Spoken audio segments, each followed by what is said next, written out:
and Penny Ray Coelen for stylish relaxation.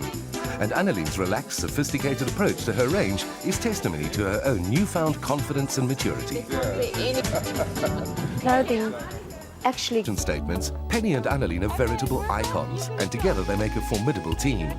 Evergreen Penny brings a deliciously mature and inimitably stylish elegance to the fashion mix. The clothes are really fantastic. They're wonderfully relaxed sort of look.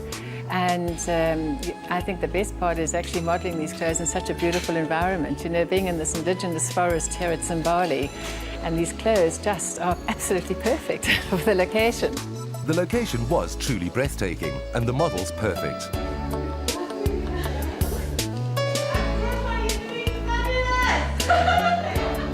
The crew was captivated by these veteran Venus's easy charm and undeniable professionalism.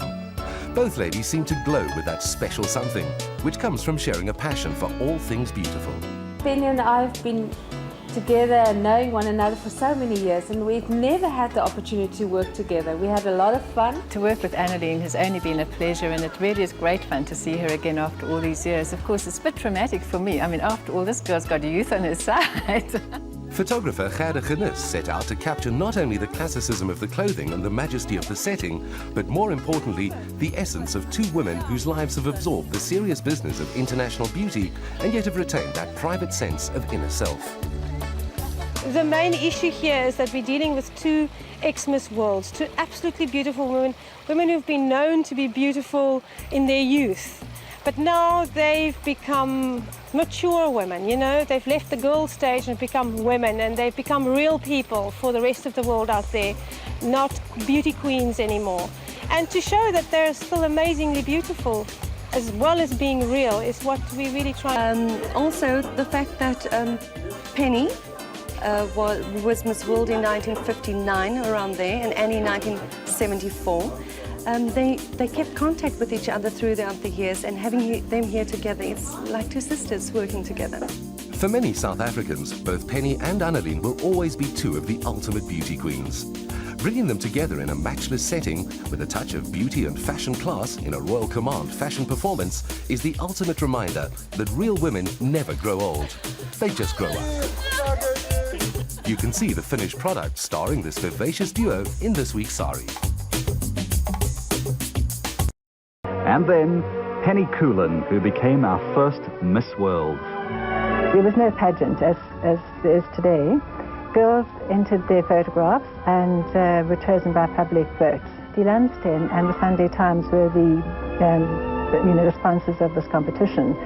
And so I was met by Piet Bierkus, who was the editor of Die Landstem at that time. He phoned me up and said, "Penny, you are the new Miss South Africa." So it was really as easy as that. I didn't have to go through any parading in front of judges and, you know, all that sort of thing that the poor girls have to do today. It certainly changed my life. Obviously, having been chosen Miss World opened so many doors for me. And I think there must be a huge big difference between Miss World and being Miss South Africa. After all, you're now representing, you know, the world beauty. And it's been absolutely the most amazing experience. In fact, you know, 40 years down the line, or even 41 years now since I won the title, I've had so many wonderful experiences and opportunities and invitations, which I probably would never ever have had I just been Penny Coelen. Well, I've never allowed public opinion to affect my life in any way.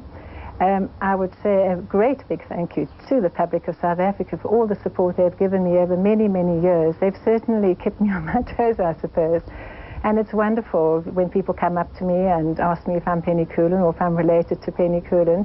And they have just been really very, very supportive and very wonderful, and I can only thank them. You know, in the early days when Penny won and many after me, we won by public vote. And I think that is something that's been taken away from the true meaning of being Miss South Africa. You have not been chosen by Miss South Africa anymore. You've been chosen by David Hasseldorf and some famous person from overseas, which really has no relativity to me as being the girl that the South Africans have chosen. Yeah, I think what Moyamika said is a lot of truth in it, because, you know, it is, you are representing your country, and why not give the people of the country the chance to vote for you?